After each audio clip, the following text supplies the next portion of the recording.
Bueno, muy buenos días. Para mí realmente es un honor estar acá en Ciudad de Panamá, ver la vitalidad de esta ciudad y también sentir la vibra de un espacio tan mágico. Recorrer el casco histórico ayer realmente fue inspirador y poder estar hoy acá en este espacio del que pues conozco apenas la historia por unos minutos que precedieron esta charla me parece fantástico. Reconstruir un espacio que ha tenido distintas funcionalidades para que sea habitado por la creatividad, por la innovación, por el arte, por la cultura, me parece sin lugar a dudas una apuesta muy interesante. Entonces pues desde Bogotá decirles que estamos felices y honrados de haber sido invitados a este espacio. Y vengo a hablarles, por supuesto, de Rock al Parque, vengo a hablarles, por supuesto, de los festivales al parque, pero también vengo a hablarles de Bogotá como una ciudad que ha podido construir en los últimos 30 años una política pública cultural que le permite hoy ser una de las capitales más importantes en gestión, en formulación, en ejecución de políticas públicas culturales. Pero también les voy a hablar de una Bogotá que ha logrado a través de esas políticas públicas no solamente consolidar unas audiencias, unos públicos para el arte, para la música, sino también han logrado, si se quiere, cultivar de manera mancomunada una relación afectiva y efectiva con el sector privado. Es una ciudad que trabaja no en oposición, no en contraste, no en tensión con la iniciativa privada, sino que ha logrado poner y armonizar, poner a conversar y a dialogar las acciones públicas con el interés y con la apuesta privada para poder también desde ese aspecto generar un fortalecimiento de las industrias creativas en la ciudad, que hoy tienen también en Bogotá un espacio seguro en términos jurídicos, próspero en términos de innovación, pero además por supuesto rentable. El año pasado solamente, digamos, en términos de cifras, nosotros pudimos ser por primera vez en la historia estadística del país durante 3 trimestres consecutivos el sector que porcentualmente más aportó a la reactivación económica de la ciudad. Yo al principio me animé mucho, dije no, esto no había pasado, y después me puse a pensar, bueno, o nos está yendo muy bien a nosotros y le está yendo muy mal al resto de sectores para que estemos punteando, o es que realmente hay algo que esté sucediendo en la realidad económica y social de la ciudad que haya permitido que estuviésemos en esos lugares. O sea, eso es muy importante. Ustedes saben que después de la pandemia, que fue de lejos la crisis más grande que ha tenido pues la economía y la sociedad en los últimos años, la economía fue sin lugar a dudas uno de los sectores más perjudicados, y esa reactivación en muchos territorios ha sido difícil. Primero, porque es ya un común denominador. En distintas ciudades de Iberoamérica es evidente que el endeudamiento creció exponencialmente por cuenta de los compromisos que tuvieron que atender las ciudades frente a esa crisis sanitaria, y que estos gobiernos pospandemia, todos, la gran mayoría, en distintos niveles y por distintas razones, recibieron ciudades y países altamente endeudados. Y cuando un país está altamente endeudado, cuando una ciudad está altamente endeudada, donde primero hace los recortes es muchas veces, lamentablemente, en la política social, y dentro de la política social en el tema cultural.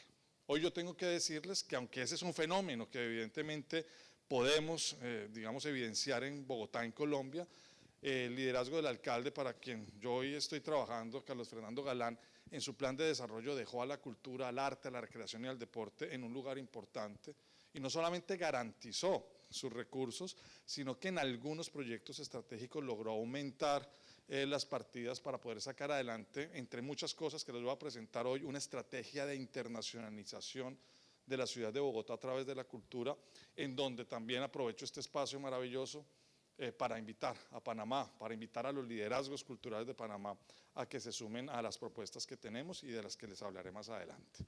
Vamos entonces a empezar rápidamente contando un poco cuáles son las apuestas de iniciativas públicas en términos de festivales. Sé que aquí estamos hablando con un combo festivalero grande, bien porque son músicos, bien porque son productores, managers, hacen eventos.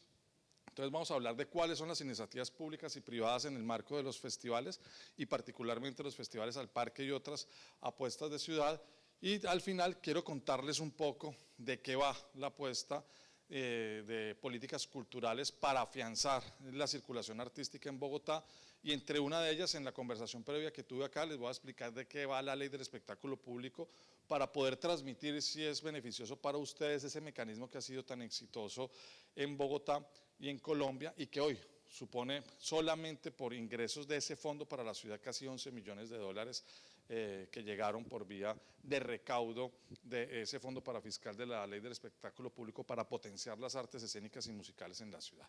Pero empecemos entonces. Yo tuve la suerte durante mucho tiempo de tener la custodia de los festivales al parque. Fui subdirector de la Orquesta Filarmónica de Bogotá varios años, que tuvo, ustedes dirán, que hace una orquesta filarmónica haciendo festivales de rock. En medio de esos vericuetos de las reformas administrativas de cualquier ciudad, durante 3 años la Filarmónica tuvo bajo custodia los festivales al parque. Ahí como subdirector tuve que hacer 3 versiones de rock al parque, hip hop al parque, bueno, salsa al parque, jazz al parque. Y más adelante tuve el honor de ser uno de los fundadores, pero además el primer director de lo que es el Instituto Distrital de las Artes de Bogotá y DARTES durante 5 años. Entonces tuve 8 años la responsabilidad directa de los festivales al parque y los conozco, digamos, desde su ADN más genuino, pero también desde sus dificultades más complejas. Yo llegué a los festivales al parque justo cuando había una transición de la industria de la música, que todos recordarán muy bien. En los festivales al parque antes llegaban los artistas porque necesitaban vender CDs. Y nos decían, denos el espacio, páguenos de golpe el tiquete y los hoteles y $1000, que el resto nosotros lo hacemos. ¿Por qué? Porque necesitamos posicionar el último trabajo discográfico de tal artista. Y en cuestión de 1 o 2 años, eso que antes para nosotros era casi que una plataforma de promoción de trabajos discográficos, pues esa industria se transformó tal que un artista que nos cobraba un año $2000 por venir a la ciudad, nos cobró el siguiente, no sé, $30.000, $50.000, $60.000. Y eso para un festival público fue una transformación compleja porque eso no lo entiende un político. O sea, ¿cómo así si yo antes les daba 5 pesos porque ahora les tengo que dar 15? Entonces supuso para los festivales una transformación en el modelo de gestión y también en el modelo de sostenibilidad que a mí me tocó asumir en ese momento como subdirector de la Filarmónica y luego como director del IDARTES, y logramos superar ese chaparrón. En este momento solamente en los festivales al parque tenemos digamos una secuencia de 10 festivales al parque. Durante muchos años fueron solamente 7, y en los últimos años, por iniciativa del Consejo y la ciudad y por el liderazgo de algunos sectores de la música de la ciudad, se incrementó a 10 festivales al parque. Más o menos en Bogotá la música está organizada en grupos, digamos, de interés, 27 géneros musicales. Y hay que decir pues que rock tienen dentro de él por no sé cuántos subgéneros, o las músicas regionales del país ni cuántos, pero digamos que más o menos prevemos unos 27 géneros musicales que hoy están organizados, que tienen una agenda pública, que tienen unos procesos creativos estables, que tienen procesos de agremiación y organización claros, que han podido tener un impacto en la industria fonográfica, sacando frecuentemente trabajos que se comercializan. Y de esos 27 hemos logrado agrupar todo esto durante casi 25 años en 7 festivales, pero en los últimos 2 años esto se amplió a 10 festivales. Tenemos por supuesto el papá y la mamá de todos los festivales, que es Rock al Parque, un festival del que ahorita me detendré a contarles varias anécdotas, experiencias, algunas de ellas divertidas. Tenemos por supuesto Salsa al Parque, Jazz al Parque, Hip Hop al Parque, creo que es el festival de hip hop más grande del continente. Tenemos por supuesto Jazz al Parque, Colombia al Parque, y como nuevas iniciativas, Joropo al Parque. Joropo es un género muy popular en los llanos colombo-venezolanos, de un alto nivel técnico, que además mezcla de una manera muy potente la danza con la música. Tenemos además de eso Gospel al Parque, que es, digamos, una agencia que no es, digamos, de un sector de la ciudad que ha venido tomando fuerza y que se expresa a través de muchos géneros. Tenemos Popular al Parque, música popular comercial, diría yo, y música campesina comercial, que también tiene una enorme fuerza y ha adquirido mucha relevancia en los públicos, no solamente mayores, sino jóvenes de la ciudad. Y vallenato. El vallenato, bueno, yo cuando venía del aeropuerto para acá escuché por lo menos en todas las tiendas que escuché era vallenato. Yo decía, no, pues me siento en Colombia, que ahí se escucha más vallenato que en Bogotá. Pero tenemos también vallenato al parque. Entonces son 10, bueno, y está ópera al parque. Entonces tenemos 10 bloques de festivales públicos absolutamente gratuitos, masivos, con altos estándares de producción, que han permitido varias cosas. Primero, la apropiación creativa del espacio público. ¿Cuándo nace Rock al Parque? en un momento, bueno, todos aquí, ustedes conocen la historia de Colombia, o sea, uno no puede decir que hay un momento de la historia de mi país en donde no hayamos estado en crisis. Lo que nosotros hacemos es cuando hemos tenido unas crisis más profundas que otras. O sea, nunca hemos estado como hemos solucionado la crisis, no, siempre hay una crisis distinta, pero en ese momento la crisis era connotada. Estallaban bombas en la ciudad, había una guerra declarada del narcotráfico al Estado colombiano y la gente temía salir al parque. Y mientras la ciudad estaba haciendo unas enormes inversiones en espacio público que nunca se habían hecho, se estaba, por ejemplo, armando la plaza de eventos del Parque Simón Bolívar, se estaban adecuando terrenos que antes estaban abandonados para hacer parques públicos, nadie iba al parque porque había miedo, había temor. Pero mientras teníamos esa situación de que los parques estaban tomados por el microtráfico y había un temor de salir al espacio público porque era peligroso, teníamos una cultura no naciente, que se estaba consolidando del rock que no tenía dónde presentarse. Y en una apuesta por apropiación creativa del espacio público, por fortalecer la escena emergente de rock y por poner a Bogotá en comunicación con los movimientos de las músicas urbanas rockeras de ese momento en América Latina, nace el Festival Rock al Parque. Un proyecto además que no solamente se planteó como festival, sino como una política pública para dinamizar la construcción de identidades diversas en la ciudad. Entonces, en Rock al Parque, en una sociedad tan goda como la colombiana, podíamos ver por fin salir a los góticos de las cavernas y exhibirse, ¿cierto?, con orgullo por las calles de la ciudad. Pregolpe entonces veíamos a los metaleros con los punqueros y entonces de Medellín y de Cali llegaban los movimientos punqueros a mirarse feo con los metaleros de Bogotá. En un primer momento eso generó tensiones, porque la construcción de identidades en la música, en el deporte, siempre genera tensiones complejas. Muchas veces inclusive uno no se explica por qué te tengo que dar un puño porque tiene la camisa del equipo que no me gusta. Y eso pasa en Bogotá y pasa en Londres y pasa en todas partes. Y el primer momento de Rock al Parque fue un momento de tensiones identitarias. O sea, lo que pasaba en la sociedad muchas veces se reflejaba en la ciudad. Y el primer gran reto de esa política pública fue decir, podemos escuchar distintas maneras de entender el rock desde el diálogo democrático y desde el encuentro de las diversidades. Entonces, vencer la pugna que había entre punqueros y metaleros fue el primer reto en los 90s en términos de convivencia del festival.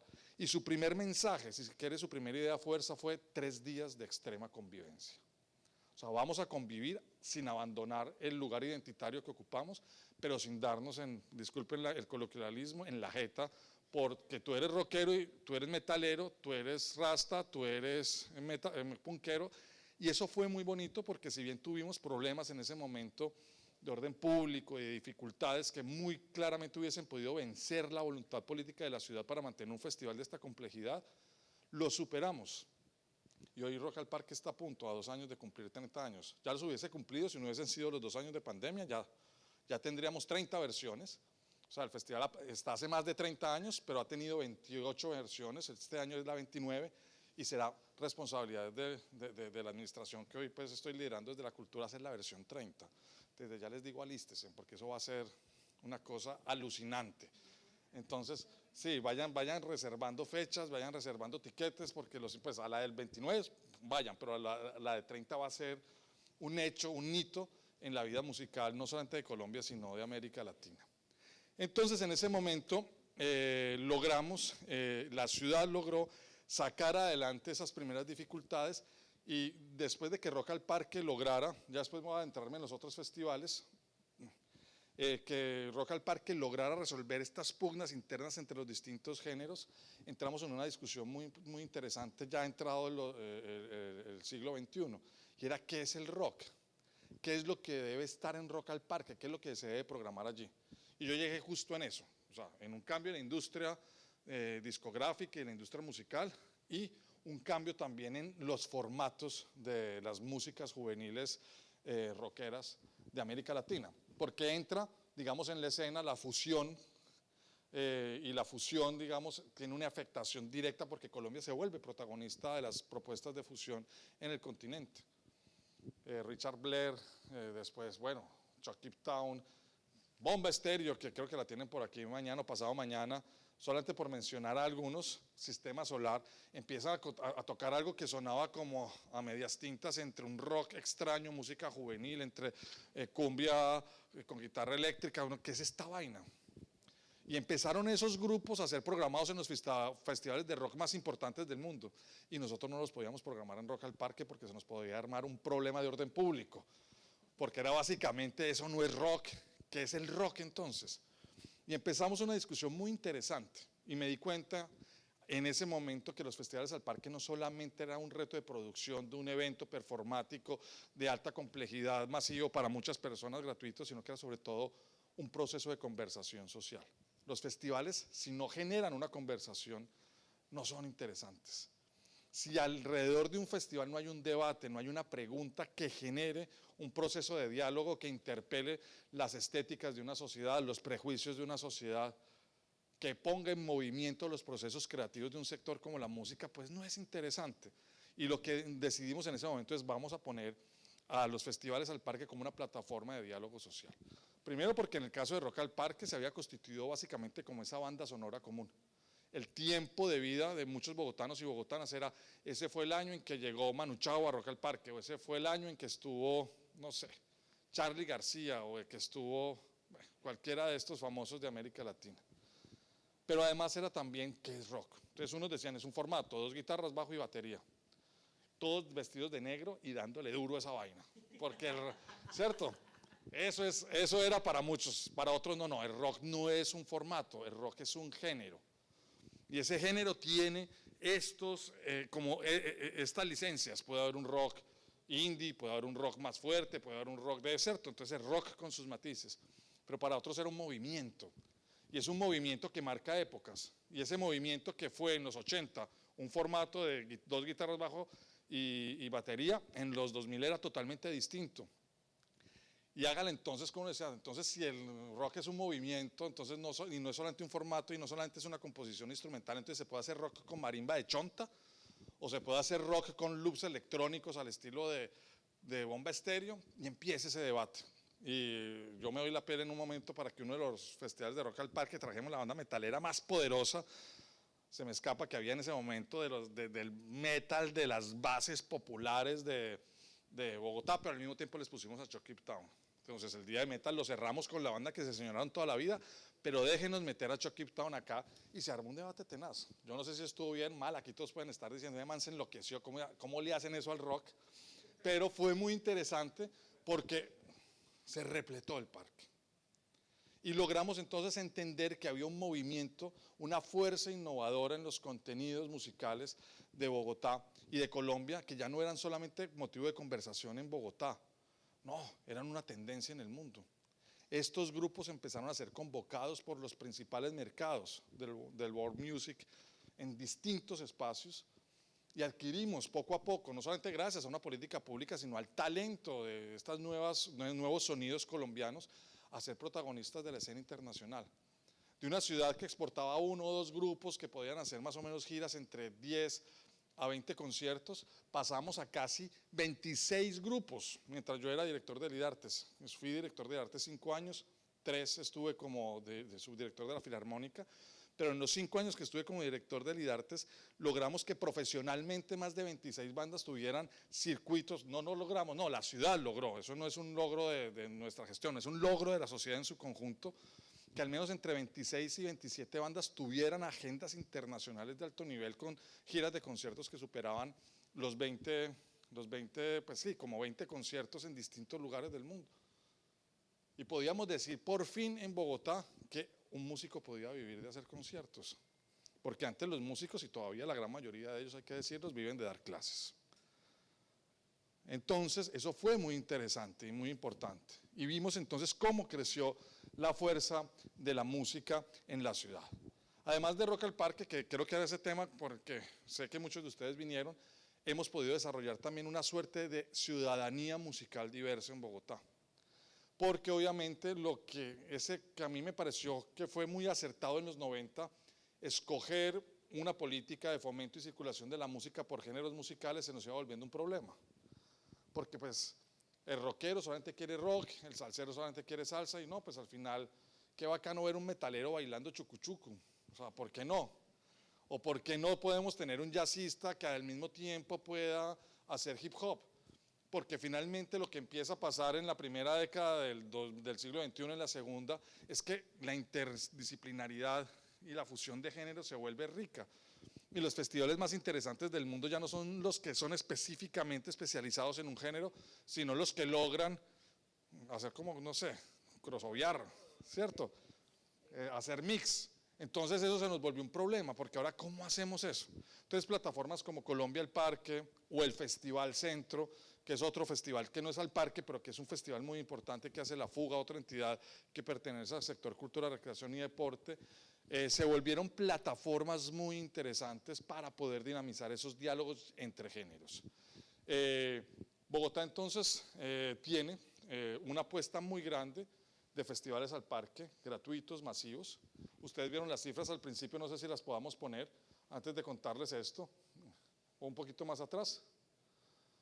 Entonces, simplemente para mostrarles las cifras generales, en el 2024, 650.000 asistentes contados, o sea, ojo, que aquí todo el mundo exagera, no, 1.200.000, a ver, méteme 1.200.000, esas cifras que a veces dicen los funcionarios públicos son locos, o sea, si en una plaza caben 20.000, ¿de dónde sacas 1.200.000?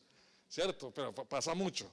Nosotros, obviamente, el Parque Simón Bolívar puede tener aforos de 120.000 a 130.000 personas al día. Durante 3 días son cifras realmente, pues, bellamente escalofriantes. El problema de los festivales al parque hoy no es que vaya la gente, nos toca decir, estamos en este momento pensando cómo hacemos para evitar los sobreaforos. Se nos está volviendo un problema el sobreaforo en los festivales, ya no nos cabe la gente, ya no sabemos qué hacer con tanta gente. 650.000 asistentes, 1.200 músicos en escena, 79 agrupaciones distritales por convocatoria, 57 agrupaciones nacionales por curaduría, 57 agrupaciones internacionales que estuvieron en los festivales. Tuvimos una franja académica con 28 actividades, 2.000 asistentes, 154 emprendedores, se crearon 2 festivales nuevos y todo esto genera un ecosistema de la oferta pública muy interesante. Durante un tiempo también, mientras yo era director de Lidarte, nos decían, pero es que Rock al Parque no deja que otros festivales privados surjan. Ustedes son competencia de los privados. Yo les decía, bueno, 3 días de rock gratis al año no pueden ser competencia de nada ni de nadie. 3 días de rock gratis al año lo que tienen que hacer es un proceso de cualificar unos públicos que estén dispuestos a pagar una boleta o ahí sí a los privados para poder generar una sostenibilidad de mediano y largo plazo. Y hoy puedo decir que eso que dijimos hace 15, 20 años es totalmente cierto, porque en Bogotá la gente decididamente paga boletas para ir a conciertos. Y ahorita les voy a dar las cifras que son alucinantes para eso. Ahora sí, adelante. Nosotros tenemos entonces el Festival Centro, que lo hace La Fuga, otra apuesta muy interesante. Adelante. Tenemos 15 ediciones de ese festival, más de 559 agrupaciones artísticas durante esos 15 años, 12 escenarios. Aquí algunas imágenes, esto que ven aquí arriba es una nueva apuesta de renovación urbana muy similar a la que ustedes están haciendo en el casco histórico de la ciudad de Panamá, que los felicito, qué belleza de casco histórico tienen, es realmente emocionante ver lo que están haciendo, emocionante ver esto. El Bronx Distrito Creativo es algo parecido a esto, algo que fue antes un batallón del ejército y antes una clínica para sanatorio, se va a convertir en uno de los espacios de innovación cultural más importantes de la ciudad. Va a tener además, esta es como una calle que antes era pública, la techamos y esperamos más o menos en 3 años entregar uno de los desarrollos urbanísticos más importantes de materia cultural para la ciudad.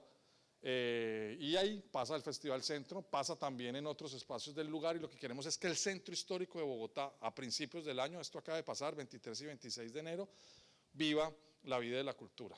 Quienes han sido aquí funcionarios públicos, no sé qué cómo sea en Panamá, pero en Colombia, el primer mes es contratar a los que nos van a ayudar a hacer la tarea, el segundo mes es pensar qué vamos a hacer con eso y terminamos haciendo todo en el segundo semestre. Entonces el segundo semestre se vuelve una suerte de locura de 8.000 eventos en donde la gente dice, ¿a qué voy? No puedo hacer tanto. Entonces hemos hecho un propósito de intentar pasar la mayor cantidad de programación artística para el primer semestre, porque además las capacidades instaladas de la ciudad ya no dan. Si ustedes revisan, los invito a que se metan a internet y miren cuál fue la programación de conciertos que tuvo Bogotá el último trimestre del año pasado. O sea, tuvimos una semana en que teníamos a Paul McCartney en el Campín, a Toto, la banda californiana famosa en el Movistar Arena, teníamos Rock al Parque en el Parque Simón Bolívar, teníamos a a Joshua Bell en el Teatro Mayor Julio Mario Santo Domingo, y si les menciono pues, o sea, la cantidad de artistas, o sea, ¿en qué momento está pasando esto en Bogotá? No tenemos nada que envidiarle a las programaciones culturales de las principales ciudades del mundo, y eso en 15 días en Bogotá. Obviamente la policía, los bomberos, la logística estaba de por favor, llevamos sin dormir 3 semanas. Ya paren, no hagan más. O sea, entonces el alcalde me llamaba y me decía, no, ¿qué estamos ya con las capacidades totalmente desbordadas? Yo le dije, pero alcalde, eso lo tiene que hacer sentir orgulloso. Sí, no estoy muy orgulloso, pero pasen algo para el primer semestre porque vamos a enloquecer y a estresar demasiado la ciudad. Entonces, eso es muy interesante porque dimos un salto, adelante ahora sí, a tener una suerte de festivales, ya no solamente festivales al parque, sino otras apuestas que son importantes. Monumentum es el festival de la música electrónica, también lo hace La Fuga, con mucho éxito. Es un género complejo porque todos aquí, pues no es un secreto, hay un alto consumo de sustancias psicoactivas en estos eventos, y pues nosotros tenemos después de pandemia una situación difícil de salud pública, la ideación suicida y el suicidio ha crecido. Y dentro de muchos de los proyectos que hoy estamos haciendo de innovación pública, tenemos en esta administración una apuesta de cultura y salud, se llama Estar Bien Bogotá, en donde por ejemplo el año pasado trabajamos en los 30 colegios con mayor porcentaje de suicidios en la ciudad. No sé cómo están esas cifras en Panamá, pero nosotros alcanzamos a tener hasta 30, 32 suicidios en colegios. Obviamente, ojo, Bogotá son 8 o 9 millones de habitantes, pero no deja de ser una cosa aterradora. Impactamos en esos colegios, llegamos de 32 suicidios a 11. Sigue siendo alta, pero fue muy importante. Y lo hicimos con quién, con música, con teatro, con danza, con horizonte, dándole un horizonte de sentido a un montón de niños que en situaciones depresivas o de ideación suicida contuvieron y tuvieron un acompañamiento certero. Digo eso porque, pues, en este momento, porque está hablando de esto, y es porque muchos de los problemas que hemos tenido, por ejemplo, en festivales, tienen que ver con situaciones de sobredosis o de eventos de suicidio en medio de fiestas electrónicas. Y aún así, sabiendo que eso es muy complejo en la ciudad, nos decidimos hacer una fiesta pública electrónica, porque pues no le podemos simplemente dar la espalda a algo que ya sucede, no, tenemos que atenderlo. Como en algún momento, recuerdo hace unos años, y con esto cuento una anécdota porque me dicen que tú eres hip hopera, no sé qué más está aquí en el mundo del hip hop. Cuando yo llegué a la Filarmónica, más o menos por allá en el 2007, justo esa versión de hip hop al parque pasó algo muy grave. Hubo una distancia política entre el gobierno de ese momento versus el movimiento hip hop. Se pusieron bravos por una curaduría y se subieron con cuchillo unos hip hopers a la tarima. Luego salieron del parque y dañaron 39 paraderos y el mobiliario. Mejor dicho, todos los medios al siguiente día decían, se tiene que acabar ese festival. Es totalmente inviable, es totalmente, o sea, no puedes más ese festival. Es muy interesante porque en ese momento cualquier político y cualquier ciudadano hubiese dicho, tienen toda la razón, es el momento de hacerlo. Lo que nosotros dijimos, no, es el momento al contrario de fortalecerlo y de mirar qué fue lo que sucedió. Esos 39 paraderos que el año anterior habían, digamos, dañado por la molestia que tenían con la ciudad, nos permitió inaugurar una política de apoyo al arte público urbano. Esos mismos 39 paraderos les pusimos unos lienzos y los principales grafiteros del movimiento urbano, que nunca habían sido reconocidos ni con materiales ni con dinero, les pagamos por hacer sus obras de arte en los paraderos. Y quienes antes habían ayudado a dañar esos paraderos, el siguiente año se tomaron todas fotos con las personas ahí. Y empezamos un proceso de fomento al arte urbano y el grafite en la ciudad, que hoy hace que Bogotá sea uno de los lienzos más importantes de arte urbano del continente. Y eso nos permitió también generar unos acuerdos, unos pactos de convivencia en medio de un festival de alta complejidad como el Hip Hop al Parque, para que la gente pudiese vivir tranquilo esta cita anual. Y hoy podemos decir también con seguridad que tenemos el festival de hip hop más importante y más grande del continente. Monumentum, acá hay unas cifras, 17.400 personas tuvimos, adelante. Estas son algunas imágenes de esa fiesta electrónica fantástica que hemos hecho en la Plaza de Bolívar, adelante. Y bueno. Además de eso, y pues quiero aprovechar porque, pues bueno, soy secretario de Cultura de Bogotá, tengo que hacerle promoción a mi ciudad. Hemos hecho también un enorme esfuerzo para no solamente tener grandes festivales de música, sino para revivir algo que tuvimos en Bogotá en un momento que fue muy importante. Teníamos un festival bienal, el Festival Iberoamericano de Teatro, liderado por una gran gestora colombo-argentina que quisimos y que fue maestra con su trabajo de muchos de nosotros, Fanny Mickey. Cuando ella muere, el Festival Iberoamericano entra en una decadencia hasta que se volvió insolvente, insostenible. Y este año, con apoyo del Ministerio de Cultura, de la Cámara de Comercio, pero también con el liderazgo de la ciudad, que fue quien más aportó, sacamos una nueva versión de una cita bienal de artes escénicas que es el FIAP. El FIAP, sin lugar a dudas, fue un hito, o sea, y la gente dice, uy, lo hicimos. En 5 meses logramos tener en Bogotá, logramos tener 80 compañías de teatro y artes vivas, danza colombianas, 28 compañías internacionales de los 5 continentes, y logramos tener además una importante recaudación por venta de boletería cercana al $1.000.000, podía ser mucho más, pero bueno, por una primera versión es importante, y logramos hacer de nuevo un festival internacional de alto nivel, con compañías de primer nivel en la ciudad de Bogotá. Tuvimos como región invitada a Brasil, 633 artistas, 50.000 espectadores en sala, 1 millón de espectadores en calle, 210 artistas internacionales, 90 compañías, 300 funciones, 14 países invitados, 5 días de mercado profesional. Revivimos justo en el año anterior, 2024, ese festival que había fallecido y que hoy renueva un poco la fuerza y la vitalidad de Bogotá como una de las capitales iberoamericanas de las artes escénicas y de las artes vivas. Además de eso, en nuestra apuesta, como les decía, de internacionalización de la cultura, de Bogotá, perdón, a través de la cultura, vamos a hacer en octubre de este año un concurso internacional de violín. Como bien ustedes han observado, festivales al parque son casi todos músicas urbanas, músicas populares. El festival anterior, FIAP, tiene que ver con todo lo que son artes vivas, artes escénicas, pero nosotros en Bogotá tenemos un ecosistema de la música sinfónica absolutamente vital. Una de las orquestas más estables del continente, con Sao Paulo, con la Orquesta de Santiago y la Orquesta de Ciudad de México, es la Orquesta Filarmónica de Bogotá. Pero además tenemos uno de los 5 teatros más importantes, con la programación más importante que traemos en Iberoamérica, que es el Teatro Mayor Juan Mario Santo Domingo. Y vamos a hacer la primera versión del concurso internacional de violín Ciudad de Bogotá. Bueno, además hay que decirlo, yo soy violinista, durante muchos años fui violinista de la Orquesta Sinfónica de Colombia, la Filarmónica, y pues tengo un afecto especial con el violín. Y además de un festival que tenemos de música clásica que pasa en Semana Santa y que los invitamos en esta Semana Santa, vamos a tener un festival de música clásica fantástico. Creo que esta vez es con los sonidos, si no estoy malo, el año pasado, hace 2 años fue con el impresionismo francés. Bueno, empezamos digamos como con distintas líneas temáticas, se me escapa la de este año. Queremos innovar con un concurso internacional. Este concurso tendrá premios hasta por $70.000. Vamos a entregar entre 10 y 20 violines de alta calidad para 20 violinistas emergentes del país y de la ciudad, y queremos posicionar a Bogotá como un referente de la música clásica.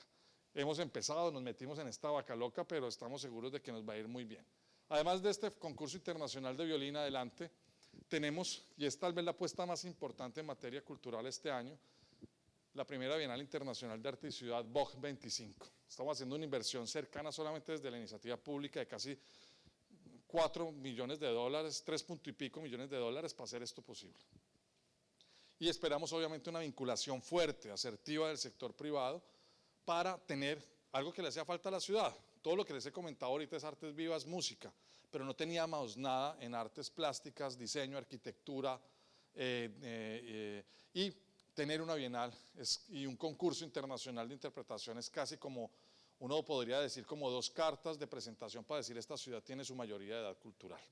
Entonces, esta bienal va a ser muy importante, vamos a tener más de 100 artistas nacionales e internacionales, 30 exposiciones. Vamos a anunciar seguramente la próxima semana que México será la ciudad invitada de honor, con quien tenemos una relación y un pacto de hermanamiento. Pero además de eso, con AECID, con ACE de Cooperación Española, tenemos ya una vinculación muy importante de artes españolas, y queremos que esto empiece a dialogar las artes plásticas, las artes instalativas, también con las artes performáticas, y poner a caminar la Bienal por los espacios públicos de la ciudad. Adelante.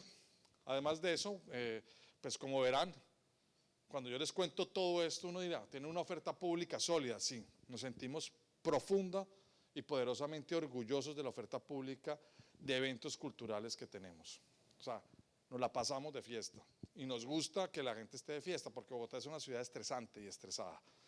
y desestresar un poco la ciudad pasa por al menos que si hay otras soluciones que toca agenciarlas con más tiempo, quisiéramos tener las calles de Ciudad de Panamá así de limpias, así de pavimentadas, que yo sea, qué delicia, que esta belleza de ciudad.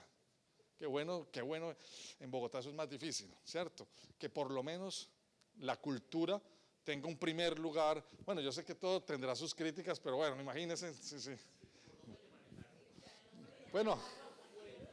Bueno, imagínense entonces cómo estamos nosotros. Pero tenemos entonces como una vida cultural que cuando yo presento esto la gente dice, esto es muy importante. O sea, lo que está haciendo Bogotá en materia de oferta pública es casi una oferta pública que pocas ciudades capitales de Iberoamérica tienen. Y creo que lo he validado con mis colegas de otras, al menos 16 ciudades capitales, y creo que sí hemos avanzado importante en eso. No es el trabajo de esta administración, es el trabajo de casi 30 años, de gestores culturales públicos responsables, pero también de un sector que ha sabido dialogar y construir una agenda incidente con la institucionalidad. Y esa incidencia tiene que tener una estrategia, tiene que tener unas metas y tiene que tener un proceso organizativo que haga que esto sea posible. De hecho, el IDARTES, el Instituto Distrital de las Artes, existe no porque a alguien se le ocurrió, no, fue porque un movimiento de artistas en donde yo participé activamente, le digo a la ciudad, además de una Secretaría de Cultura, tiene que haber un instituto especializado para las artes y hay que invertir en eso. Y hoy podemos decir que cuando uno hace un análisis temporal de los recursos que ha invertido la ciudad en la cultura, empezamos siendo el sector número 13 de asignación de recursos. Hoy somos el sector 5 en asignación de recursos de la ciudad. Después de, pues, por supuesto, seguridad, servicios sociales, salud y educación. Eso es una cosa histórica y nosotros nos sentimos muy felices. Pero además de todo esto que les digo, porque además quiero abrir es como la conversación y las preguntas, tenemos también una apuesta de iniciativa privada de la que nos sentimos orgullosos y que facilitamos que pase en la ciudad.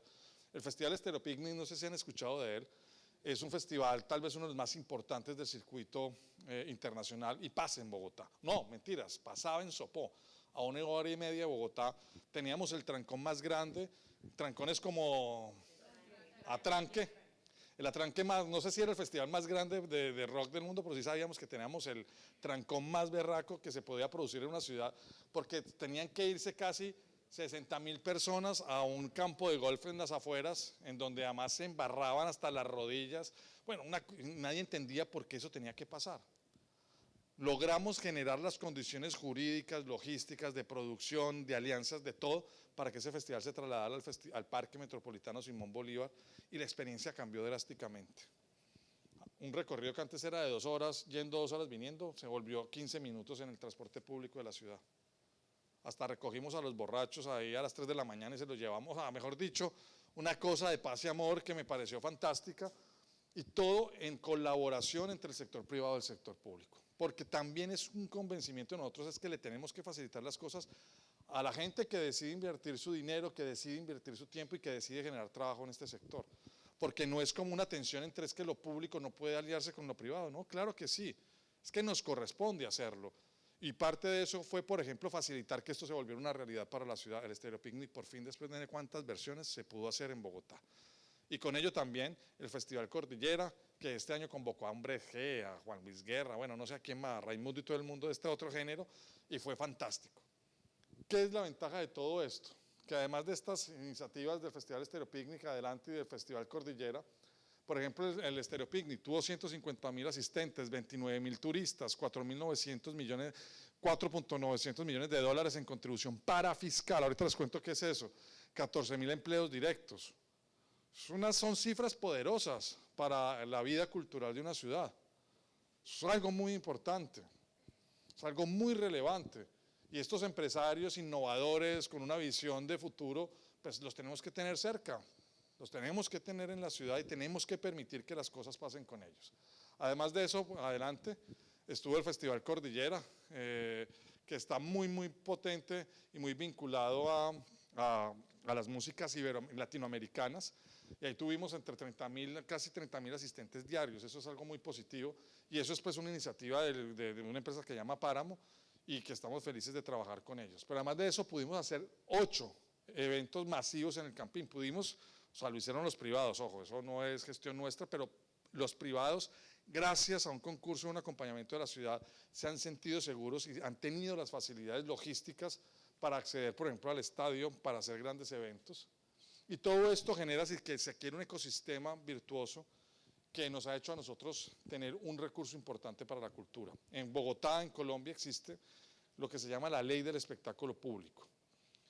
Más o menos hace unos 20 años, un mecanismo de deducción tributaria que se utilizó para el cine permitió que la industria audiovisual colombiana creciera exponencialmente. De 2 películas que hacíamos al año pasamos a 80. Y básicamente eso consistió en que la gente podía pagar una contribución por cada boleta que se vendía en el circuito de exhibición comercial del cine. Y eso iba a un fondo parafiscal. Pero además de ese fondo parafiscal se creó otro mecanismo, y es que cuando un privado dona o invierte en una película, pudiese también tener una deducción en su renglón de impuesto de renta del 165%. Esto que había sido tan poderoso para el cine se extrapoló y se articuló a las artes escénicas y la música, y es así como nace la ley del espectáculo público. La ley del espectáculo público ha producido cuantiosos, digamos, ingresos a las finanzas de la cultura de la ciudad. ¿De qué da? 3 VTs es una unidad de valor que más o menos equivale a $30. Las boletas que superan los $30 en su valor están obligadas a pagar el 10% para ese fondo. Pero además la ciudad y el país hizo un esfuerzo en quitarle a los empresarios privados una cantidad de impuestos. Casi 11 impuestos tenían que pagar para traer un artista internacional.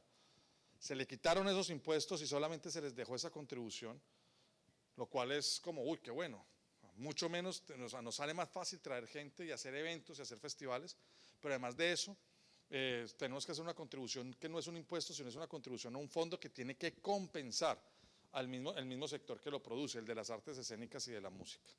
Y es así solamente como en el 2024, el número de eventos que se hicieron en Bogotá en donde la gente pagó una boleta de más de $30, significaron que ese 10% representara para las ganancias de Bogotá 11 millones de dólares, que son distintos al presupuesto que nos entrega la Secretaría de Hacienda.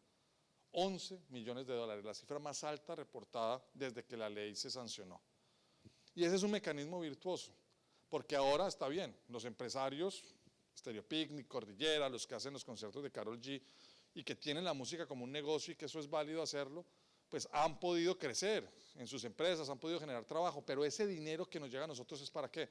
Para que el músico del barrio, para que la sala concertada del barrio vulnerable, para que los procesos emergentes de las músicas que necesitan apoyo pues puedan tener un recurso en la política pública.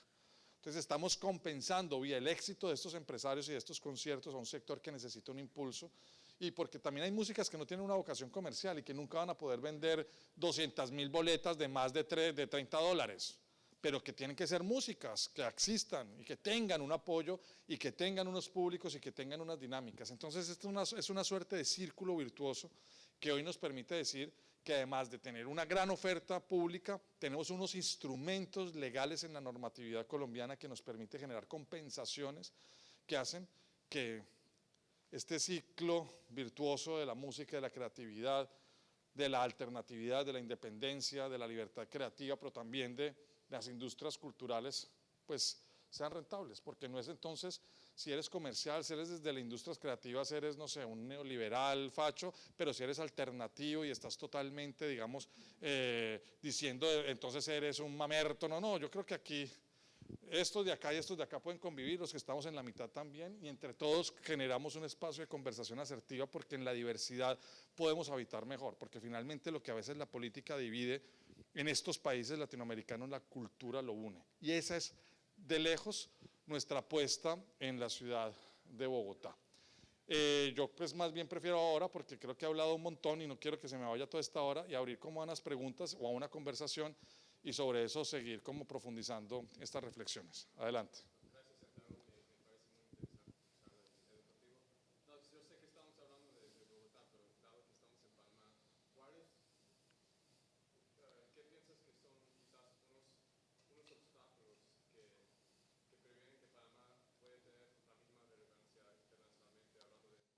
Festivales de música, porque en verdad me parece que tiene todo, mucho de lo que tiene Colombia en términos de clima y económicamente es, tú sabes, menos violencia. Me parece que debería haber festivales como Stereo Picnic en Panamá, pero no existe, como algo que tiene ese interés internacional. Y no sé si sabes de los bloqueos que existen que previenen que eso sucede, o es una falta de artistas locales o talento, que sería, como en tu opinión, sabiendo lo que sabes. Sí, bueno, yo creo que es como las ciudades van construyendo también sus sueños. La pregunta es cuál es el sueño que tiene Ciudad de Panamá.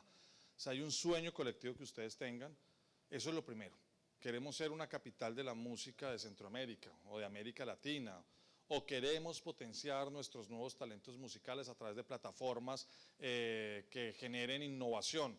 O sea, yo ahorita cuando veo la programación de este festival me siento feliz, o sea, porque es gastronomía y música, la mejor combinación que yo creo que puede haber en el mundo, qué delicia. ¿Cierto? Nosotros estamos empezando a aprender de eso en los festivales al parque también, porque era solo música, música no, ¿y qué pasa con el resto de experiencias? Que ustedes ya estén pensando, por ejemplo, en este, que es una iniciativa, entiendo, privada, generando una programación tan retadora como la que tienen este fin de semana, pues no solamente quiero felicitar ese esfuerzo, sino decir, qué maravilla que eso esté empezando a suceder. Ahora, creo que tienen que ser más rigurosos como gremio, como sector, en incidir en las políticas públicas. Y más allá de que los gobernantes sean buenos, malos o regulares, a todos aquí hemos padecido buenos, malos y regulares gobernantes, no nos podemos quedar diciendo todo es malo, todo es imposible, no. Listo, ellos allá con sus cosas, pero si queremos mantener una política que construya sobre lo construido, tenemos que ser estratégicos en incidir en la agenda pública. O sea, ¿de qué de otra manera con gobiernos en Bogotá que han sido de izquierda, centro y derecha mantienes 30 años una política como los festivales al parque? Porque el sector ha sabido movilizarse. Entonces yo creo que esto tiene que tener un poco de organización gremial, de estrategia sectorial, de una agenda incidente y también de saber meter estos temas en los planes de desarrollo, no sé cómo se llamen acá, de quienes lleguen a tomar las decisiones, de los gobernantes. Pero también tiene que ver con darles seguridad jurídica y darles instrumentos normativos a los privados, como lo que les acabo de contar de la ley del espectáculo público, para que quienes quieran arriesgar su dinero, su capital en hacer emprendimientos o generar empresa en estas apuestas, pues no se quiebren.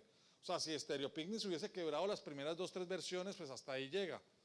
Pero lograron salir adelante, encontraron el mecanismo, se engancharon bien, lograron una alianza internacional, lograron esto y ya tienen un gran escenario para sacar adelante un festival. Lo mismo con los festivales de iniciativa pública. Entonces creo que entender esos ecosistemas, esas coyunturas y construir estrategias colectivas puede ser un primer paso. Te quería preguntar, hace muchos años yo había hablado con Gonzalo Castellanos de cómo habían logrado convencer para el cine el sacrificio fiscal que él había, o sea, el tema de financiación. ¿Cómo hicieron para que hubiera un incentivo de 165%? ¿Cómo fue la matemática para convencer sobre la necesidad de ese sacrificio fiscal? Sí, gracias por esa pregunta. Siempre la primer cortapisa para algo así son los ministros o los secretarios de Hacienda. Porque obviamente en las teorías, digamos, más formales de la economía, cualquier desviación de lo que es un tributo o un impuesto como se conoce es vista con sospecha por parte de los economistas. Y un fondo parafiscal que permita que un sector independientemente sea quien administre ese recaudo todavía genera más crispación, porque siempre los economistas quieren que toda la plata nos llegue acá y nosotros con el tomador de decisiones, el presidente o el alcalde, redistribuimos de acuerdo a la agenda del país o de la ciudad. Entonces la parafiscalidad ha sido siempre incómoda para los gobernantes, pero sin la parafiscalidad, al menos en Colombia, por ejemplo, nunca hemos podido tener una agenda cafetera. Es que lo que hizo Gonzalo es básicamente emular el mecanismo de la Federación Nacional de Cafeteros, que tiene un fondo parafiscal, pero meterlo en la cultura. Y es básicamente eso. Esos fondos parafiscales que han funcionado para potenciar las industrias siderúrgicas o agrícolas o de distintas agendas en muchos países de Iberoamérica nunca habían sido tenidas en cuenta en la cultura. Y lo que se hizo acá es, no, es que eso también puede aplicarse a la cultura y en el caso de Colombia se aplicó al cine y se aplicó a la música, a las artes escénicas y hoy tenemos resultados como los que acabo de decir, de 2 películas a 80 películas por año. De no tener nada distinto a los impuestos directos de las ciudades para la música y las artes escénicas, a tener, además de esos recursos, en este 2025, en la Secretaría de Cultura tenemos 11 millones de dólares. que créanme que es como yo estoy feliz, ¿cierto? Porque esos 11 millones de dólares, 70% van a cualificar dotaciones, infraestructuras teatrales, de auditorios, de venues, de todo esto, y el 30% se va a convocatorias para la producción, circulación y creación de música y artes escénicas en la ciudad. Entonces sí, siento que ustedes, por ejemplo, y con eso termino de contestar tu pregunta, apuéstenle a innovaciones normativas como estas en Panamá, no es difícil. Y yo creo que si hay un nuevo gobierno que llega, si hay un país flexible en materia, digamos, fiscal, es este país. Bueno, no sé, al menos eso es lo que uno piensa desde fuera. Entonces, pues, un fondo que permita recoger recaudo para las artes escénicas es totalmente posible. Si fue posible en Colombia, ¿cómo no lo va a hacer en Panamá? Entonces, ese es con mucho gusto. Yo les mando esos articulados, esas experiencias. Tenemos un estudio de eso para que ustedes empiecen aquí a hacer gestión, porque ese instrumento normativo le podría servir enormemente a una ciudad como Ciudad de Panamá. Buenas tardes a todos. Felicidades a Bogotá. He tenido el placer de estar en algunas de las actividades culturales. Excelente. Sé que es un trabajo que ha durado 30 años, como tú bien lo mencionaste, es un trabajo que ha sido un esfuerzo entre política y también lo que es la misma comunidad. Ha sido un cambio que se ha visto en Bogotá, porque cada vez que tú vas a Bogotá tú ves arte, tú ves alguna expresión, es algo que te envuelve, en verdad. Quería preguntarte, porque tú hablas de cohesión, en verdad, cohesión y respeto mutuo entre todos, ¿no? ¿Cómo ha sido para ustedes ese proceso de poder trabajar, que todas las corrientes puedan unirse y trabajar en una sola, juntos? ¿Por qué te lo digo? Nosotros creamos un festival, tenemos 10 años trabajando en esto, es difícil aquí en Panamá conseguir fondos, sumamente difícil, sea gobierno, sea público. Y muchos de aquí no conocen un festival, o yo no conocía el festival de ellos. Entonces, siento que esa es la forma de pronto de trabajar, como tú bien lo mencionas, una cohesión, un trabajo en equipo, para poder que todos nos conozcamos, todos tengamos una paleta, o ¿cómo que se llama? Una programación que sepamos, oye, en enero está fulano, y vamos a ayudarnos todos para que ese festival surja. Y entre todos consigamos estas políticas para conseguir que el gobierno nos apoye, tener un fondo. Aquí nos falta mucho en esto, en lo que es el tema cultural. Creo que se han hecho algunos esfuerzos, pero nos falta bastante. Entonces, ¿cómo tú nos dices que podamos trabajar para esto? Pues varias cosas. Lo primero, al menos en Bogotá, tenemos un sistema de participación cultural que está formalizado y que hace parte, digamos, de la institucionalidad cultural de Bogotá, que permite que esos consejos tengan algún tipo de conversación permanente con las agendas públicas. Segundo, se han podido organizar los gremios, y hay asociaciones de empresarios, pero también hay sindicatos de artistas, y tanto los unos como los otros son importantes, porque demarcan unos intereses y unas agendas que permiten una conversación sensata sobre intereses sensatos, que muchas veces están en contraposición, pero que en cualquier caso es importante que haya procesos organizativos que pongan a conversar y a dialogar esos intereses. Tercero, yo creo que tienen que tener un sueño común, porque en medio de la diferencia, pues nadie puede decir que tener 11 millones de dólares no es bueno para los que piensan de un lado y para los que piensan del otro, para los que son, no sé, clásicos y los son metaleros, para los que son los de izquierda, los de derecha, para los que son jóvenes o los que son mayores, o sea, eso le sirve a todos, o sea, que alguien me diga que no esté de acuerdo con eso, pues, entonces también, ¿qué es en lo que todos podrían estar de acuerdo? Porque es que es muy fácil decir, es que no nos ponemos de acuerdo, sí, pero es que si no tiene una agenda común ni siquiera pactada, o sea, entonces pónganse de acuerdo en lo que quieren estar de acuerdo, en lo que no van a estar de acuerdo no se den lata. O sea, yo ya sé que a mi papá no lo va a convencer de no ser hincha del Deportivo Independiente de Medellín. Ese man ya va a ser hincha del Deportivo Independiente de Medellín hasta que se muera, y está bien. Tal vez en eso no, cierto, tal vez ahí no tenga yo que hacer algo distinto. Pero hay otra cantidad de cosas en las que sí me puedo encontrar con él para llegar a acuerdos. Y creo que eso es lo que le falta mucho a los sectores culturales de Iberoamérica, particularmente de América Latina, que muchas veces los debates culturales quedan amarrados o capturados por las tensiones políticas y las coyunturas políticas del momento, y eso, dividirlo no siempre es tan fácil. Y lo digo yo, que he estado también, digamos, como que he sido activo en muchos procesos políticos de mi país, y que con buenos y malos resultados hoy como que digo, uy, Dios, tenemos que ser muy cuidadosos de qué ponemos en la parrilla, o sea, ¿Qué de lo cultural ponemos a asar en esa parrilla tan caliente que es la política? Porque a veces se nos pueden quemar procesos muy poderosos por entregárselos como capital político a líderes que a veces no son tan responsables con la confianza que el sector les da. Entonces lo que yo siento es que aquí, y sé que estoy diciendo algo que puede ser polémico, pero pues todos lo sabemos, pero es importante decirlo, hay que entender que hay cosas de la cultura que van mucho más allá de la política y que por fortuna lo son. Nosotros no estamos, en mi concepto, debajo de la política, estamos arriba de la política, porque los valores culturales, las tradiciones culturales, la memoria y las identidades culturales, porque la fuerza de la diversidad cultural es mucho más que las tensiones y las coyunturas políticas de un momento. Nosotros estamos siendo los custodios de legados de 200, 300, 400 años, pero también somos los responsables de la innovación.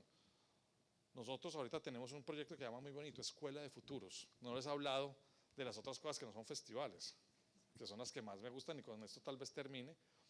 Y es que llegamos con una nueva agenda a la ciudad de Bogotá a innovar.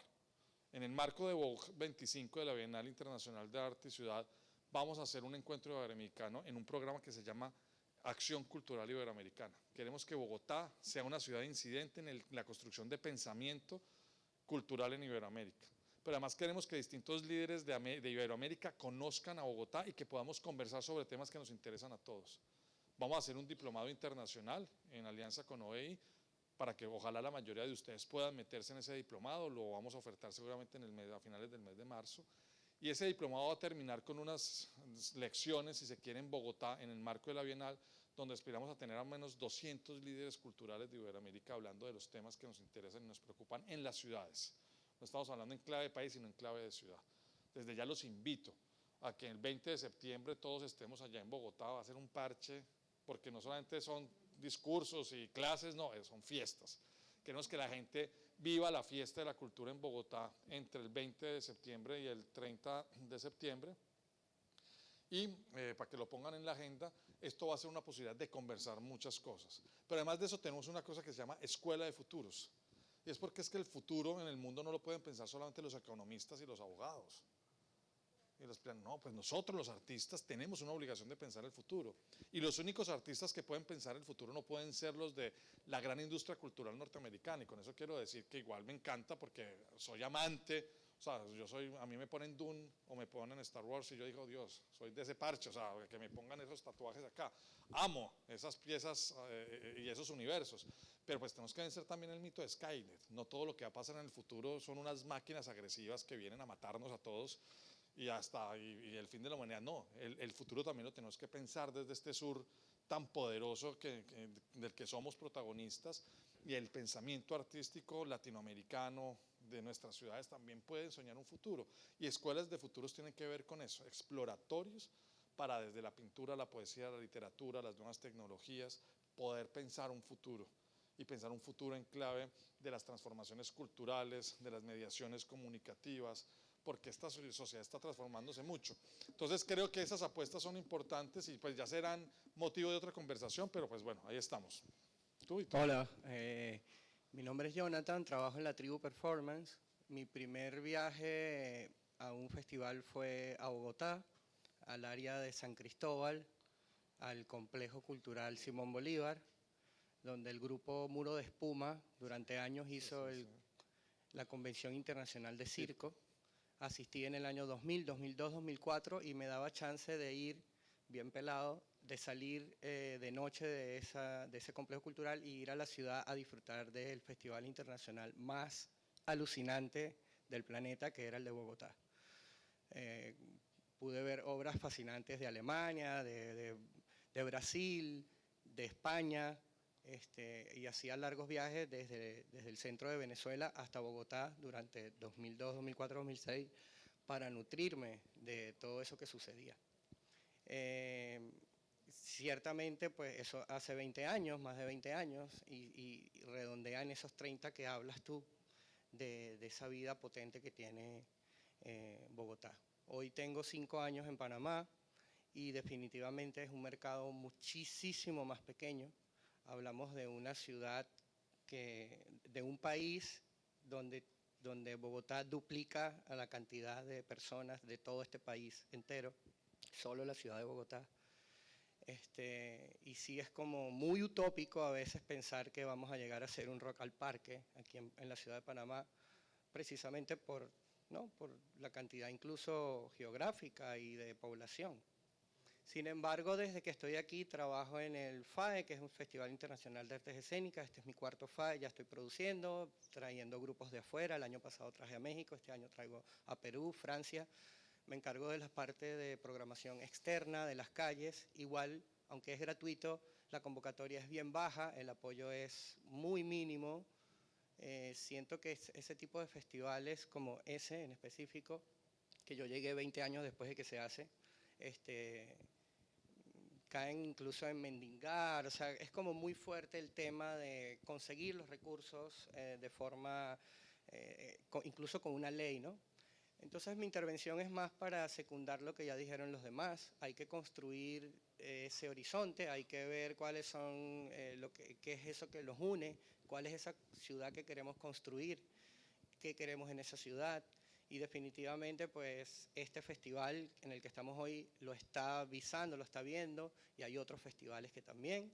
Para cerrar, estamos haciendo este año el segundo Chicheme Juggling. Es un festival de malabarismo que no existe en Panamá como un movimiento como tal, pero el Chicheme Juggling es esa ventanita que está mostrando eso que estamos haciendo, por dónde va, los artistas que estamos aquí, los que son panameños y los que somos foráneos.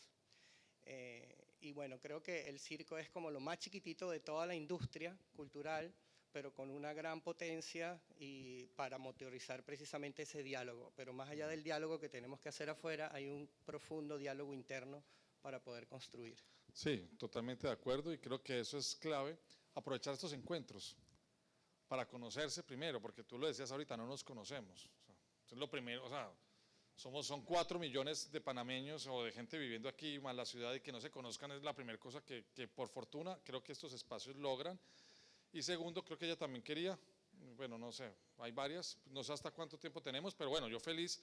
Pero lo que sí siento es que es muy importante que se conozcan y construyan agendas colectivas, y me parece que generar equidad entre los géneros se puede a través de políticas de fomento, convocatorias, que puedan salir convocatorias. Mira, yo tengo la siguiente pregunta.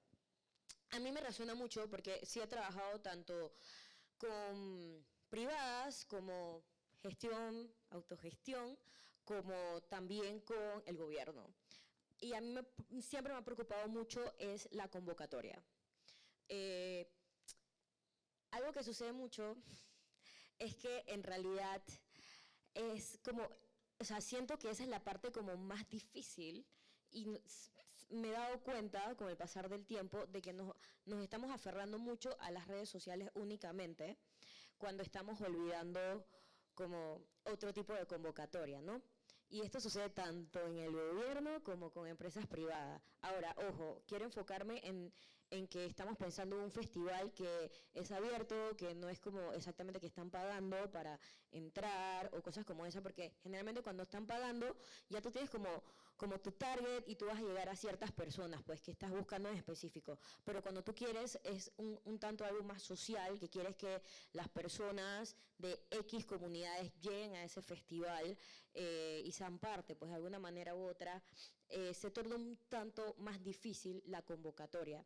Entonces, me encantaría saber cómo esos inicios de los festivales de ustedes, cómo hicieron respecto a eso para que estuviese fluyendo como hoy en día, porque hoy en día ustedes nada más dicen, hey, esto va a pasar, y la gente dice, uff, ya saben, o sea, ya saben más o menos las fechas y se organizan y voy.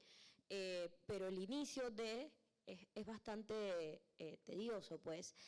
A eso, sorry, porque, súper rápido, es como que, bueno, eso va como de la mano con más o menos como qué estrategias y estudios ustedes tuvieron previos para poder llegar a crear estos festivales, y metiendo ahí esa parte. Gracias. Vale, varias cosas. Lo primero es que hay que perseverar, no hay que estar empezando cada 4 o 5 años. Intenten que lo que empiecen sea la marca del sector, de la ciudad, no de un gobierno, para que pueda esto durar 20, 30 años, porque es que los públicos no se hacen de la noche a la mañana, primero. Lo segundo tiene que ver con que hay una política de fomento que también vaya más allá de los gobiernos, que las convocatorias permitan la libertad creativa. Yo he dado convocatorias a gente que habla mal de nuestra gestión y no me importa, me parece inclusive valioso. porque eso da también autonomía y eso es un síntoma de buena salud de un sector cultural. Que la gente, pues, no, si eres mi amigo sí te doy plata, pero si no eres mi amigo no te doy. No, yo te doy recursos porque te los ganaste, porque tu proyecto es importante para la cultura de la ciudad. No es solamente importante para mi visión de la ciudad o para el gobierno para el que trabajo. Lograr eso es ya lograr la mayoría de edad. En términos, digamos, de política pública, en términos de eventos, lo que les acabo de mostrar. Pero en términos de política pública es mínimamente lograr eso. Y lo otro es que sí nos enfrentamos a un momento en donde las audiencias están en crisis porque la pandemia transformó los hábitos y los rituales de consumo y apropiación cultural en todo el mundo. Pero además de la pandemia y como esa, si se quiere, esa inmersión obligada que tuvimos en el universo digital, en la cual muchos se sintieron cómodos y ya no salieron de allí, nos ha costado trabajo sacar a la gente de la pantalla para traerlo a la presencialidad. Nosotros que pensamos que eso iba a ser difícil en Bogotá, miran, lo que nos está produciendo son resultados que nunca antes la gente había comprado tantas boletas para conciertos como ahora. Pero en cambio el consumo cinematográfico sí bajó. De casi 70 millones de dólares que se podría producir en un año en la venta de taquilla en la ciudad de Bogotá, bajamos a 50. Porque obviamente para la pantalla la gente sí prefirió quedarse más en la casa, pero la gente estaba ávida de bailar y de poguear y de encontrarse en el concierto. Eso hay que estudiarlo.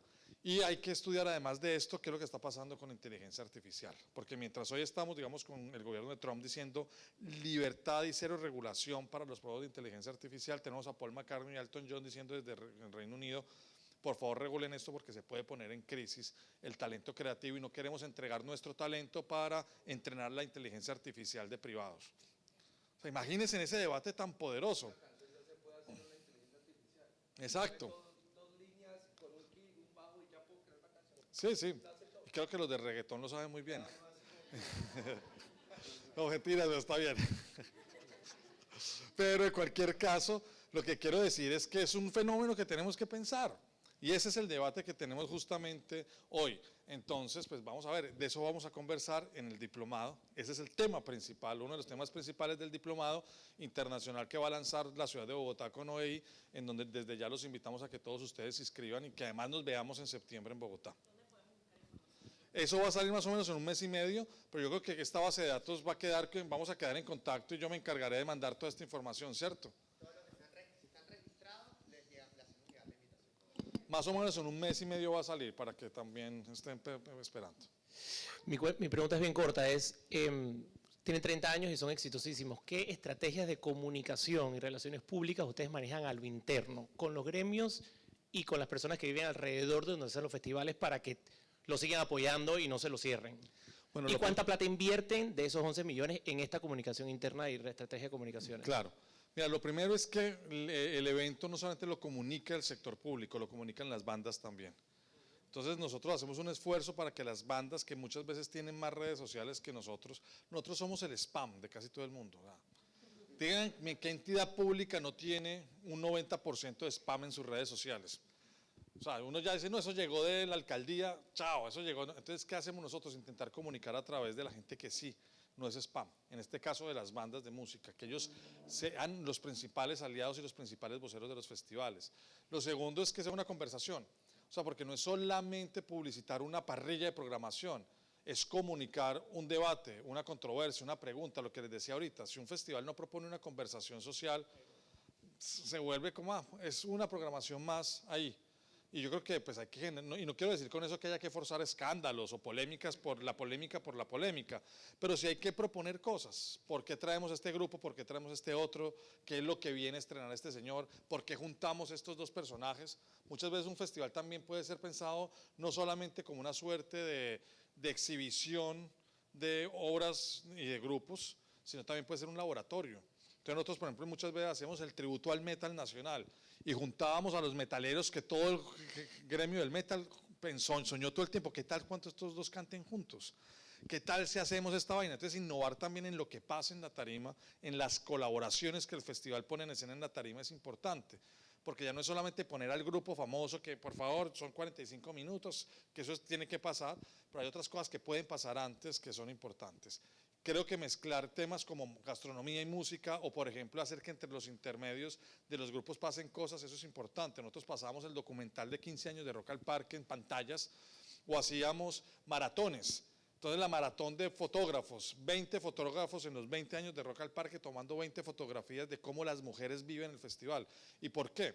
Porque al festival iban 72% de hombres y el resto mujeres. Y cuando preguntamos por qué, es porque muchas mujeres se sentían inseguras, porque a muchas mujeres, las que eran entre los 16 y los 20 años, los papás no las dejaban ir del miedo de que les pasara algo, o porque, bueno, y al final, ¿qué hicimos? Hoy es casi 48 o 52 el porcentaje. ¿Y qué hacíamos? Las fotografías más bonitas las proyectábamos en las pantallas. Hicimos, o sea, entonces como poner también a jugar, el festival no es solamente de música, el festival tiene que ser un movimiento cultural en donde otras expresiones artísticas se pongan en valor en el festival, y eso ayuda mucho a comunicar, porque son los 20 documentalistas, los 20 fotógrafos, los que también hacen la publicidad del festival. Bueno, la última pregunta aquí. Hola, buenos días, muchas gracias. Yo quería saber su posición en cuanto a las normativas, tomando en cuenta la apropiación creativa del espacio público con movimientos ya no tan a nivel de festival, sino más bien culturales, como la cultura Sound System. Sé que en Bogotá existen movimientos como El Gran Latido y chicas que tienen su propio sonido, que es como las chicas de Amplificadas, que ellas y ellos, a pesar de ser, que se mueven en estratos un poco más bajos, que no es tanto como el Estéreo Picnic, pueden llamarse quizás privados, y hacen eventos comerciales, pero también están en levantar la voz pues, de estos estratos y de la gente de la calle y de la cultura en situaciones políticas. ¿Cómo son las situaciones, como las regulaciones y las normativas ante esto? Porque si ve, hacen eventos, pero también apoyan en protestas.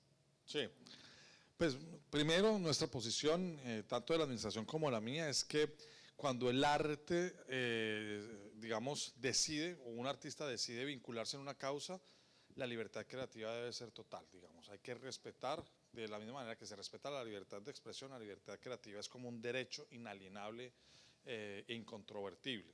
Ahora, cada artista también pone ahí su carne en el asadón y a veces le va bien, otras veces le va mal, pero en cualquier caso, para nosotros sí es muy importante que los artistas puedan expresarse libremente.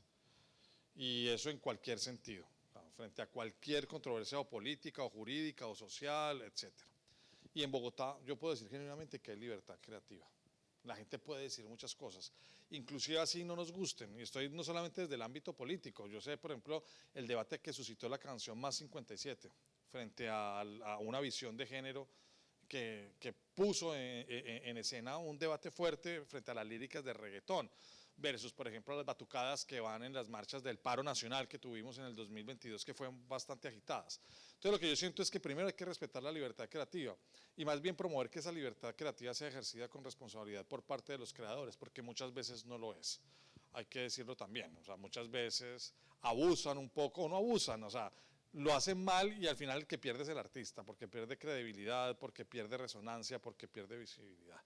Frente al tema del sound system y digamos como de todas estas expresiones populares o de poner, nosotros estamos enfrentados como a muchas cosas. Ahorita hay por ejemplo una ley antirruido en Bogotá que la aprobó, pues en Colombia la aprobó el Congreso de la República y bueno, ay Dios mío, porque ves, bacano que las motos no suenen a todo, pues, cierto, pero una ley antirruido cuando tenemos que hacer un festival como Estéreo Picnic hasta las 3 de la mañana o cuando... o cuando las distintas expresiones tienen que hacerse, uno dice, ¿cómo vamos a regular esto? Tenemos ese reto ahorita. Entonces creo que buscar esos equilibrios son importantes porque pues tampoco nos podemos volver una sociedad en donde nada suene. O sea, es casi que hay gente que dice que aquí no suene nada, o sea, básicamente no toquen. Y pues no, obviamente nosotros vamos a pelear contra eso, pero pues siempre esas discusiones son difíciles y las ciudades tendrán que entender cómo sonar, cómo no sonar. Por ejemplo, hoy la serenata es casi prácticamente está prohibida por el Código de Policía. Y la serenata, no sé si aquí tengan esa cultura, que en Bogotá se ha ido acabando, pero es que antes un man se peleaba con la esposa y llegaba con un trío a las 2 de la mañana. Esa vaina ya no se puede, o sea, entonces a mí me toca hablar con los serenateros, muchos de ellos ya personas mayores que dicen, hey, me volvieron ilegal básicamente. Imagínense que te diga eso una persona que no tiene seguridad social, que no tiene pensión, que está a punto, ya no puedo ir. O sea, esas transformaciones culturales que muchas veces vienen por vías de normas o que muchas veces son cambios normales de una sociedad, le van costando el trabajo a muchas personas que son valiosas. Entonces, tanto esto que tú dices de poner música en la calle, de generar como una activación social en el espacio público, un domingo a las 8 de la mañana, los vecinos dicen, por favor no me pongan esto, ¿cierto? O un sábado a las 2 de la mañana. Entonces, ¿cómo lograr esos equilibrios? Creo que tiene que ver con esta conversación que toda sociedad tiene que dar, en donde las libertades también tienen que configurar una correlación asertiva con los derechos de los demás, con los que nosotros tenemos también como artistas, y buscar esos equilibrios creo que es, por eso yo les decía, esa línea del centro ahorita creo que es un llamado urgente en una sociedad que como la latinoamericana tiende a polarizarse cada vez más. Entonces tenemos discursos radicales de uno y otro lado y unas peleas intestinas, mientras que a veces los matices permiten encontrar los equilibrios donde todos podemos ser y hacer, y creo que eso es un poco lo que al menos nosotros desde Bogotá, desde nuestra visión de política cultural, estamos procurando que pase. Muchas gracias.